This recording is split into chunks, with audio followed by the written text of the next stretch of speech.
Let's put a scenario forward. Why did Israel, if Israel did, attack the consulate in Syria, in Damascus? Well, first of all, it wasn't actually the consulate, it wasn't the embassy, it was the house next door. And that house next door was hosting a gathering of people who were plotting Israel's downfall. So the fact they were the target of a missile attack is, well, maybe it's lucky because they're out of the game. But let's imagine this attack was designed on the consulate itself and was indeed by Israel. Could this have been an attempt to deflect from the appalling state of the Gaza campaign, which has not been successful? It's not rescued the hostages, it's not eradicated Hamas. It has seen America's support for Israel waver significantly. The attack against Israel by Iran saw a resurgence of American commitment to Israel, and maybe that was the overall intention. And this is some sort of extraordinary conspiracy to keep Israel's allies sweet. That is one solution. That is one analysis of the problem. The other analysis of the problem is this was simply a miscalculation. There have been plenty of other miscalculations during the Israeli conflict, like, for example, killing the only hostages who managed to escape.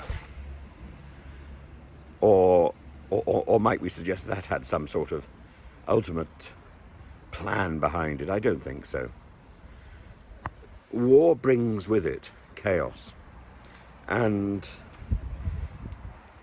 I think one has to look at the events in the context of chaos and recognize that chaos is the deciding feature, not conspiracy.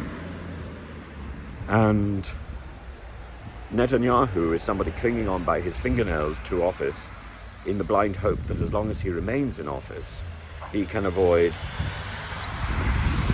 personal sanction and being dragged through the courts for his own inadequacy, both the courts internationally and nationally, because he's been found wanting on so many levels. In Israel, he is blamed for the attack on October the 7th. His lack of preparedness, his casual approach to security, and his absence when it mattered. These are the fingers pointing at Netanyahu, quite apart from calls to him to appear in an international court and be tried for either genocide itself or not stopping genocide. I think in the latter case, the genocide issue, I think that he will probably escape the severest censure. But I think in the sense that he's endangered the civilian population with his reckless war, that isn't something he can wriggle out of. And it's an appalling statement. He has bred the next generation of Hamas, whether it calls itself Hamas or not. He has bred resentment, and that isn't the job of a prime minister. The job of a prime minister is to secure and seek peace and peaceful cooperation with his neighbours.